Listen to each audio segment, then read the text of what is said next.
জীবনে সব জায়গায় নিজের যোগ্যতা প্রমাণ করতে যাওয়া সবথেকে বড় বোকামি। কে বেশি জুড়ে দৌড়ায়, কুকুর নাকি বাঘ? এটা নিয়ে একবার একটা রেস অনুষ্ঠিত হয়েছিল। কুকুর দৌড়ে গেলেও বাঘ তার জায়গা থেকে এক চুলও নড়ল না। যেভাবে ছিল সেভাবেই বসে থাকলো। সবাই যখন কারণ জানতে চাইলো, তখন বাঘ বলল, কখনো কখনো নিজেকে শ্রেষ্ঠ প্রমাণ করার চেষ্টা করাটাই অপমানজনক। কারণ যার অবস্থান শক্ত তাকে চিৎকার করে নিজের পরিচয় দিতে হয় না। হীরা কখনো নিজেকে পাথর প্রমাণ করতে নামে না। আর রাজা কখনো প্রজা হয়ে প্রতিযোগিতা করে না। মনে রাখবে, সব তর্কের জবাব দিতে নেই, সব লড়াই জিততে নেই। কিছু মানুষকে দূর থেকে হাসি মুখে ছেড়ে দেওয়াই নিজের সম্মানের জন্য সব থেকে বড় জবাব। নীরবতাই অনেক সময় অনেক শব্দের থেকেও বেশি শক্তিশালী।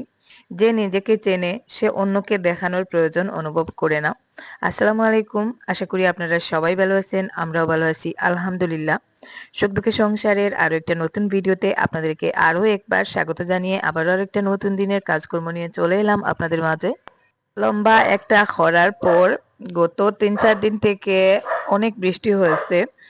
তো আজকের দিনটা একটু জোরজোরে, মানে আজকে একটু রোদ দেখা যাচ্ছে, মাটিগুলো একটু জোরজারে। তো চলে আসছি একটু বাগানে কাজ করার জন্য। বৃষ্টির কারণে অনেক মানুষের অনেক ধরনের ক্ষয়ক্ষতি হয়েছে। তো আমাদের তেমন বড় কোনো ক্ষয়ক্ষতি হয় নাই। কিছু গাছের ডালপালা ভাঙছে, কিছু গাছ মাটিতে শুয়ে আছে, ওইটুকুই আর কি। তো যাই হোক, তারপরেও কিছু কাজ বেরিয়েছে যেগুলো করতে হবে। আর সেই সাথে ভাবলাম আমার এই সবজি বাগানে আমি যে বরবটির গাছ লাগিয়েছিলাম, ওগুলোতে একটু মাটি উঠিয়ে দেই। বৃষ্টির কারণে গাছের গোড়ার সব মাটি সরে গেছে। তো সাইড দিয়ে একটু নালা কেটে গাছের গোড়ার দিকটা একটু উঁচু করে দিচ্ছি, যাতে বৃষ্টি হলেও গাছের কোনো ক্ষতি না হয়। এই বরবটিটা আমি প্রতি বছর শীতের মাঝামাঝি সময়ে লাগাই। এইবারও লাগিয়েছিলাম, কিন্তু শেষের দিকে এত ঠান্ডা পড়ছিল, এত কুয়াশা পড়ছিল, ওই জায়গাটা একেবারে রোদ আসে নাই, যার জন্য সবকটা গাছ নষ্ট হয়ে গিয়েছিল। তো ওই গাছগুলো উঠিয়ে পড়ে আমি আবার নতুন করে কিছু বীজ লাগিয়েছিলাম। তো এই গাছগুলো মোটামুটি সুন্দরভাবে উঠছে। আর গাছগুলো উঠার পরেই বৃষ্টি শুরু হয়ে গেছে। এখন মনে হচ্ছে গাছগুলো একটু তাড়াতাড়ি বেড়ে উঠবে। গত দিনের ভিডিওতে আপনারা দেখছিলেন রাহেলা এখানে আমার আহ শিমের মাচাটা ভেঙে ফেলছিল। তো ওই ভাঙ্গা মাচা থেকে যে বাঁশগুলো বেরিয়েছে, ওগুলো আমি মানে লাকড়ি হিসাবে আর কি রান্নার কাজে লাগাতে পারবো। একেবারে শুকনো জোরজোরে বাঁশ। তো বাঁশগুলো এখন এখান থেকে সরিয়ে, যেহেতু জায়গাটা এখন পরিষ্কার করতে হবে, ও মাচাটা ভেঙে এখানেই ফেলে দিছে। তো ওগুলো এখন একটু জায়গা মতো নিয়ে সুন্দর করে রাখতে হবে, একদিন রোদে শুকিয়ে তারপরে ভেঙে আর কি ওগুলো কোথাও একটা সুন্দর করে গুছিয়ে রাখতে হবে, যাতে আমি মাটির চুলায় রান্না বান্না করতে কাজে আসবে। আমার ঘরে দুইজন মানুষ আছে, দুইজনে আমাকে কাজে হেল্প করে, শিফাও করে। তবে দুজন মানুষের কাজের স্টাইল আলাদা। শিফা কাজ করে একেবারে আস্তে আস্তে, মানে সব সময় কাজ করবে দেখা যায়, কিন্তু কাজের হিসাব করতে গেলে দেখা যায় কিছুই নেই। আর রাহিলার কাজের স্টাইলটা কিছু আমার মতন, মানে করব ০.৫ ঘন্টায় করে ফেলবো, তারপরে দরকার পড়লে শুয়ে পড়বো। মানে কাজে একেবারে হেরফের নেই। ও যখন কাজে লাগবে একেবারে কোমর বেঁধে কাজে লাগবে, তারপরে দেখবে ও নিশ্চিন্তভাবে হাঁটতেছে, মানে কাজ তাড়াতাড়ি শেষ করে ফেলে। তো এদিকে ছোট ছোট কিছু মাছ আনা হয়েছিল, মাছগুলো শিফা নিয়ে বসছে। ওর আবার বসে বসে কাজগুলো করতে ভালো লাগে। তো আমি বললাম যে আমরা বাইরের কাজগুলো করি, তুই তাহলে এখানে অল্প মাছ আছে, বসে বসে কাট। ওর দৌড়াদৌড়ির কাজ ভালো লাগে না। তো যাই হোক, ও এখানে মাছ কাটতেছে। আর এখানে দেখুন, গতকালকে আমি আরো ৩টা ফুলের গাছ আনিয়েছিলাম নার্সারি থেকে। এখানে ২০০ টাকার ফুল আছে, এটা নাকি ফার্স্ট লাভ, এই ফুলটার নাম ফার্স্ট টাইম আমি নাম শুনলাম।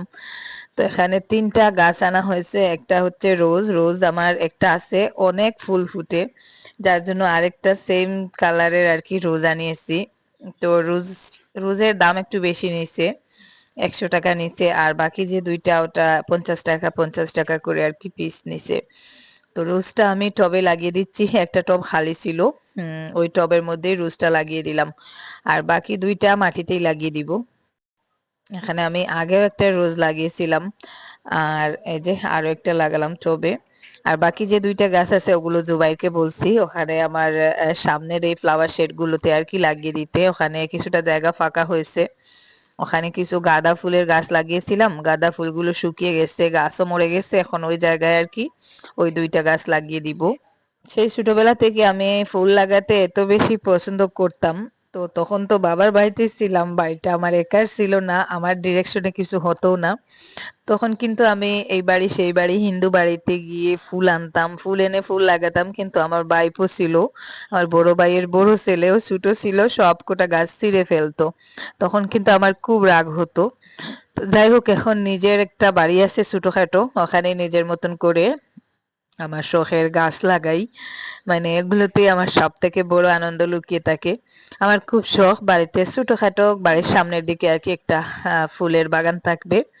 আমি বারান্দায় বসে বসে গাছগুলো দেখবো, ফুলের ঘ্রাণ নিব। তো আমার এই ছোটখাটো জিনিসগুলোতেই আর কি আমি অনেকটা শান্তি খুঁজে পাই। আমার শখ বেশি বড় না, এই ছোটখাটো জিনিসের মধ্যেই আমার শখগুলো লুকিয়ে আছে। গরুর ডাক্তার ওইবার ভাগ নাই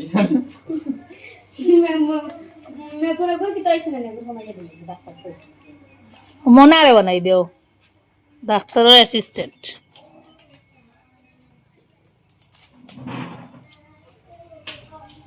বিসমিল্লাহির রহমানির রহিম কইয়া রুগো রে। এই সুজা করি বেখাই যা সুজা অমুকা আর এলাই তো ওগো অমুকা এলাই গাছ জানাইনি কোন বাই তো সুজা হয়েছে না ওগো যে করতে ও বাইদি গুড়ানি মারো গো না গাছ বেখা হয়ে গেছে তুমি হদারাই তুলা খাইত কর হদার ও ও লাউ বাইদি তুলিয়া দে ইয়েস গাছি গু এক মুখা বেখা দে দে ওইছে নি দে ওইছে দে সি ইকু মাটি গুলো তো গেইন করে মাটি গুণ আটা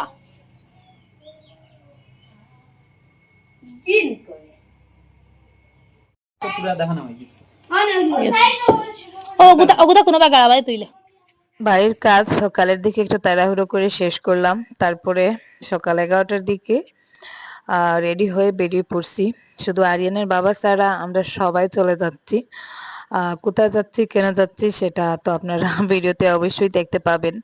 তো আজকে সকালেই হঠাৎ করে প্ল্যান করা হয়েছে।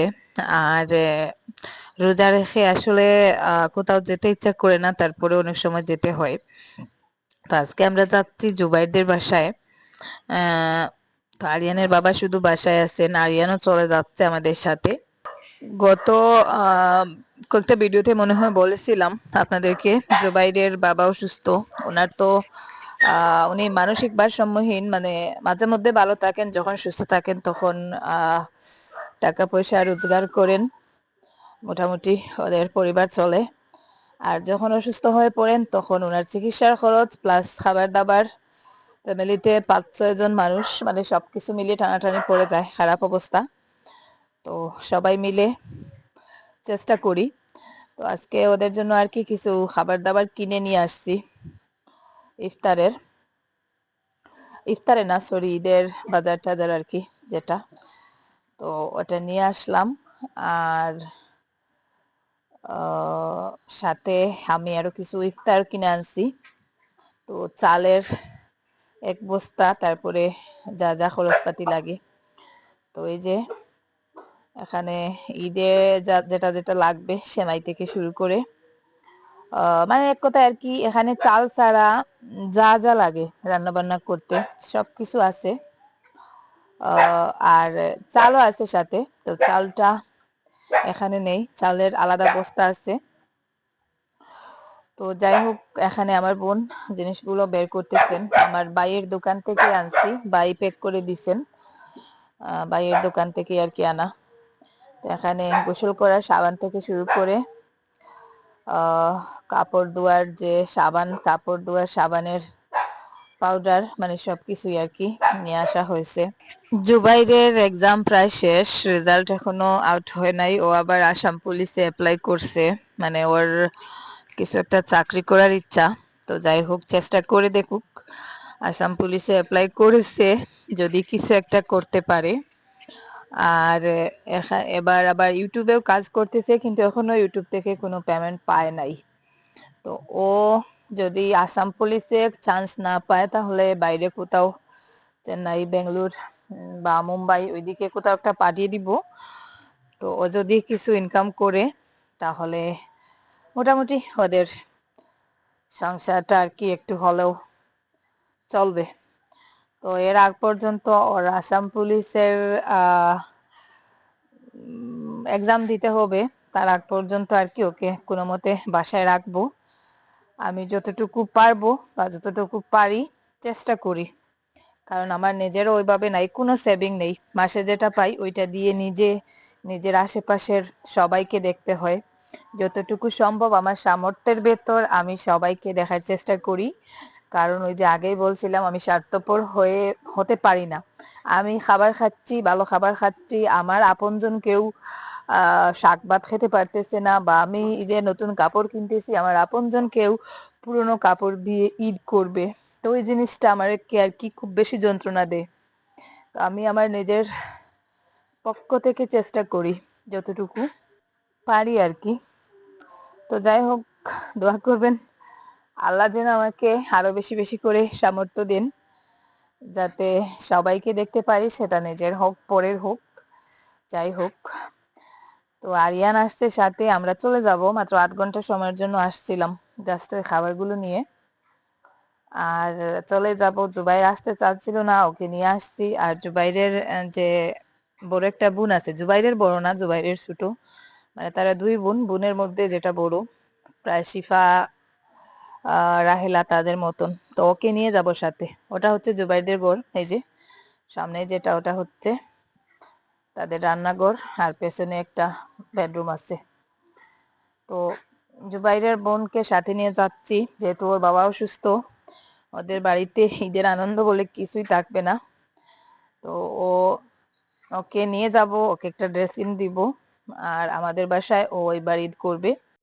তো যাই হোক, তারপরের দিন এখানে দেখতে পাচ্ছেন আমার এই যে গতদিনকে ভিডিওতে বলেছিলাম অ্যালার্জির সমস্যা, তো ওইটার জন্য আবার আমাকে ডাক্তার দেখাতে যেতে হচ্ছে। ওটা পরের দিন না, সরি, আগের দিন। আমরা জুবাইরের বাসায় আজকে গিয়েছিলাম, আর ডাক্তার দেখাতে গতকালকে গিয়েছিলাম।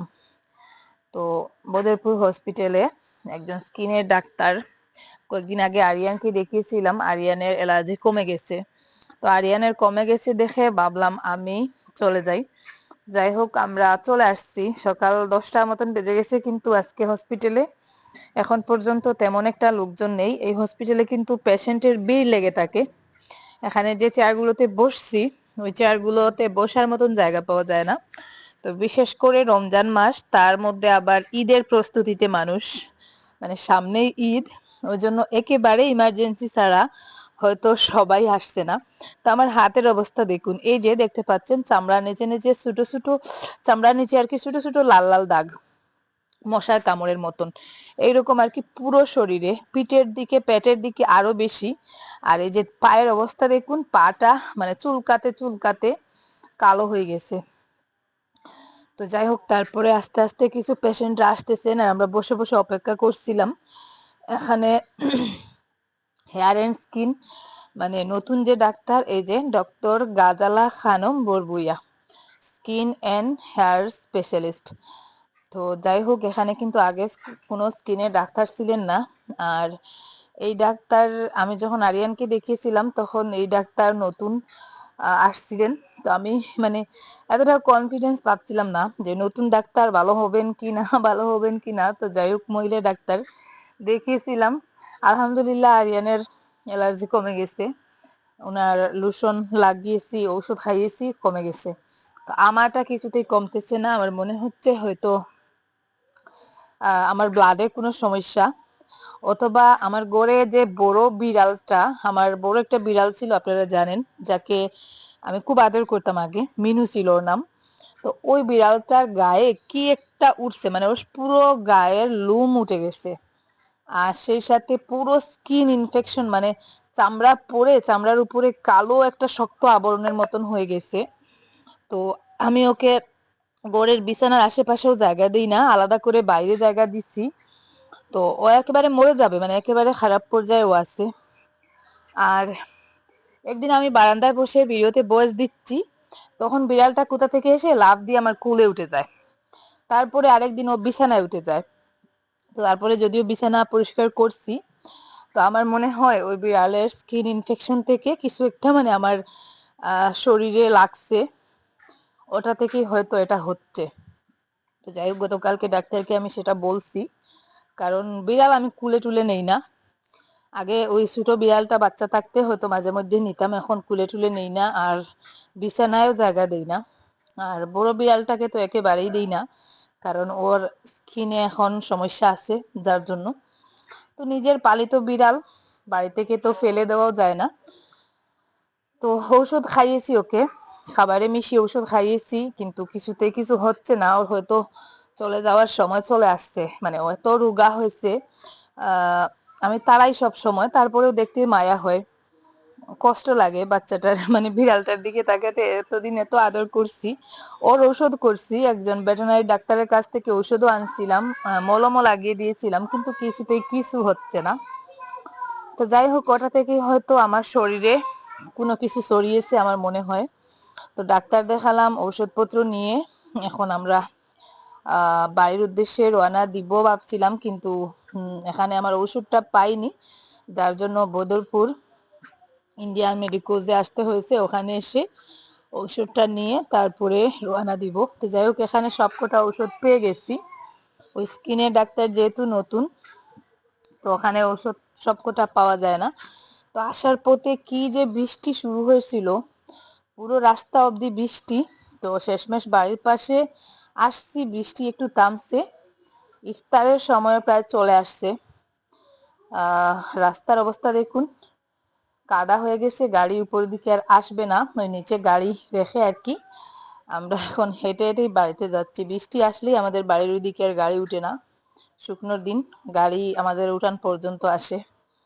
তো যাই হোক, কথা বলতে বলতে ভিডিওটাও প্রায় শেষের পর্যায়ে চলে এসেছে। আর আজকের মতো এই পর্যন্ত। আপনারা সবাই ভালো থাকুন, সুস্থ থাকুন, দেখা হবে নতুন ভিডিওতে। আল্লাহ হাফিজ, আসসালামু আলাইকুম।